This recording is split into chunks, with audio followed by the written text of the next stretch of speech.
Lukas pasal 1. Pendahuluan. Theophilus yang mulia, banyak orang telah berusaha menyusun suatu berita tentang peristiwa-peristiwa yang telah terjadi di antara kita, seperti yang disampaikan kepada kita oleh mereka yang dari semula adalah saksi mata dan pelayan firman. Karena itu, setelah aku menyelidiki segala peristiwa itu dengan seksama dari asal mulanya, aku mengambil keputusan untuk membukukannya dengan teratur bagimu, supaya engkau dapat mengetahui bahwa segala sesuatu yang diajarkan kepadamu sungguh benar. Pemberitahuan tentang kelahiran Yohanes Pembaptis. Pada zaman Herodes, Raja Yudea, adalah seorang imam yang bernama Zakaria dari rombongan Abia. Istrinya juga berasal dari keturunan Harun, namanya Elisabet. Keduanya adalah benar di hadapan Allah dan hidup menurut segala perintah dan ketetapan Tuhan dengan tidak bercacat. Tetapi mereka tidak mempunyai anak, sebab Elisabet mandul dan keduanya telah lanjut umurnya. Pada suatu kali, waktu tiba giliran rombongannya, Zakaria melakukan tugas keimanan di hadapan Tuhan. Sebab ketika diundi, sebagaimana lazimnya untuk menentukan imam yang bertugas, dialah yang ditunjuk untuk masuk ke dalam bait suci dan membakar ukupan di situ.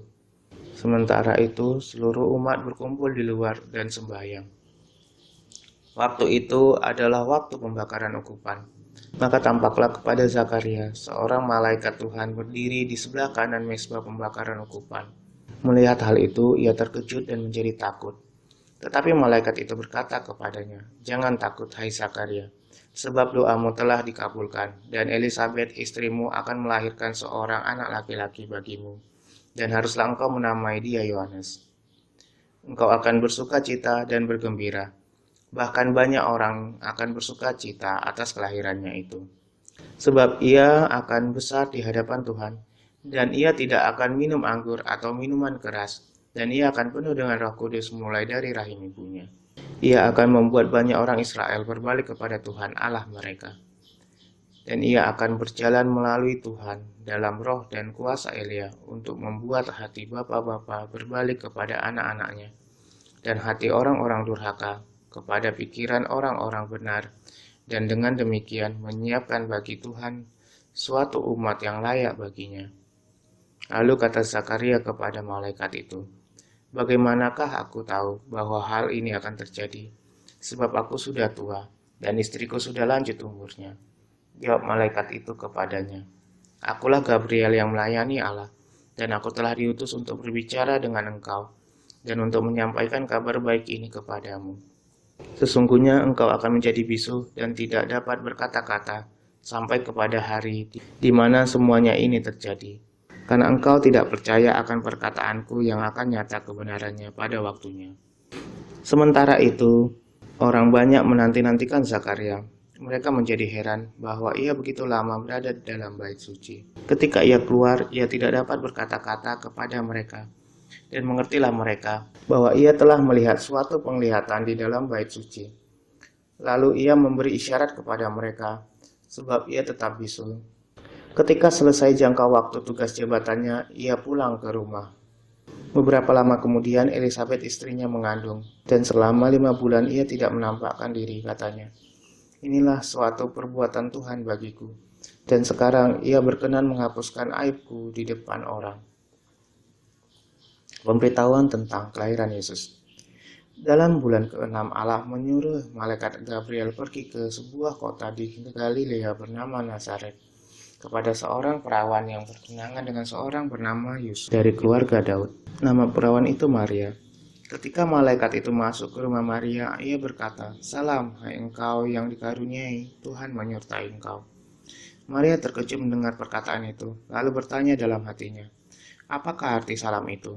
Kata malaikat itu kepadanya, "Jangan takut, hai Maria, sebab engkau beroleh kasih karunia di hadapan Allah. Sesungguhnya engkau akan mengandung dan akan melahirkan seorang anak laki-laki, dan hendaklah engkau menamai dia Yesus. Ia akan menjadi besar dan akan disebut Anak Allah yang Maha Tinggi. Dan Tuhan Allah akan mengaruniakan kepadanya tahta Daud, bapa leluhurnya, dan ia akan menjadi raja atas kaum keturunan Yehuda sampai selama-lamanya, dan kerajaannya tidak akan berkesudahan. Kata Maria kepada malaikat itu, "Bagaimana hal itu mungkin terjadi, karena aku belum bersuami?" Jawab malaikat itu kepadanya, "Roh Kudus akan turun atasmu, dan kuasa Allah yang Maha Tinggi akan menaungi engkau. Sebab itu, anak yang akan kau lahirkan akan disebut kudus, anak Allah. Dan sesungguhnya Elisabet sanakmu itu, ia pun sedang mengandung seorang anak laki-laki pada hari tuanya. Dan inilah bulan yang keenam bagi dia yang disebut mandul itu. Sebab bagi Allah tidak ada yang mustahil." Kata Maria, "Sesungguhnya aku ini adalah hamba Tuhan. Jadilah padaku menurut perkataanmu itu." Lalu malaikat itu meninggalkan dia. Maria dan Elisabet. Beberapa waktu kemudian berangkatlah Maria dan langsung berjalan ke pegunungan menuju sebuah kota di Yehuda. Di situ ia masuk ke rumah Zakaria dan memberi salam kepada Elisabet. Dan ketika Elisabet mendengar salam Maria, melonjaklah anak yang di dalam rahimnya. Dan Elisabet pun penuh dengan Roh Kudus, lalu berseru dengan suara nyaring, "Diberkatilah engkau di antara semua perempuan, dan diberkatilah buah rahimmu. Siapakah aku ini sampai ibu Tuhanku datang mengunjungi aku? Sebab sesungguhnya ketika salammu sampai kepada telingaku, anak yang di dalam rahimku melonjak kegirangan, dan berbahagialah ia yang telah percaya. Sebab apa yang dikatakan kepadanya dari Tuhan akan terlaksana." Nyanyian Pujian Maria. Lalu kata Maria, "Jiwaku memuliakan Tuhan, dan hatiku bergembira karena Allah Juru Selamatku. Sebab ia telah memperhatikan kerendahan hambanya.